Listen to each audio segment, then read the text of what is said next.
Hi, ఇన్స్టాంట్గా dosa చేయాలా? అయితే ఇది పర్ఫెక్ట్ వీడియో అండి. ఒక్కసారి ఈ వీట్ దోశని ట్రై చేయండి. చాలా టేస్టీ అండ్ హెల్తీ దోశ అండి ఇది. Hi everyone, welcome to my channel. ఈరోజు నేను మీకు ఇన్స్టాంట్గా హెల్తీ అండ్ క్రిస్పీ వీట్ దోశని చూపిస్తాను. ముందుగా ఒక బౌల్ని తీసుకొని అందులో వీట్ ఫ్లోర్ యాడ్ చేయండి. అందులోనే 2 స్పూన్స్ రవ్వ యాడ్ చేయండి.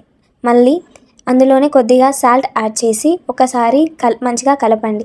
కలిపిన తర్వాత అందులో కొద్దిగా వాటర్ యాడ్ చేసి కొద్దిగా పెరుగు కూడా యాడ్ చేయండి. యాడ్ చేసిన తర్వాత ఉండలు లేకుండా మంచిగా కలుపుకొని 15 మినిట్స్ పక్కన పెట్టేయండి. నేను అందులో రైస్ ఫ్లోర్ యాడ్ చేయలేదండి, కానీ రైస్ ఫ్లోర్ మీరు యాడ్ చేయండి. క్రిస్పీనెస్ కోసం రైస్ ఫ్లోర్ యాడ్ చేస్తే చాలా బాగా వస్తాయి. తర్వాత దోశ బ్యాటర్ బాగా థిక్గా ఉండకూడదండి. బాగా థిక్గా ఉంటే దోశలు లావుగా వస్తాయి. సో దోశ బ్యాటర్ని కొంచెం థిన్గా ఉండేలా చూసుకోండి. 15 మినిట్స్ తర్వాత బ్యాటర్ అనేది రెడీ అవుతుంది. అందులో కొద్దిగా వంట సోడా యాడ్ చేస్తే దోశ అనేది విరగకుండా చాలా బాగా వస్తుంది. సో కొద్దిగా వంట సోడాని యాడ్ చేయండి, అంతే.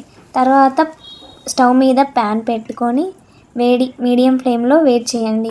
మంచిగా వేడయ్యాక దాని మీద బ్యాటర్ని దోశలా వేయండి. వేసాక ఆయిల్ యాడ్ చేయండి. దోశ పైన క్రిస్పీగా అయ్యే వరకు ఉంచి తీయండి, అంతే. Crispy dosa ready. ఈ దోశని మనం కోకోనట్తో కానీ, గ్రీన్ చట్నీతో కానీ, టమాటా చట్నీతో కానీ తింటే సూపర్ ఉంటుందండి. ఇలాంటి టేస్టీ అండ్ హెల్తీ వీట్ దోశని చూసారు కదా. ఇలాంటి వీడియోస్ కోసం నా ఛానల్ని సబ్స్క్రైబ్ చేయండి. ఈ వీడియో నచ్చితే లైక్ అండ్ షేర్ చేయండి.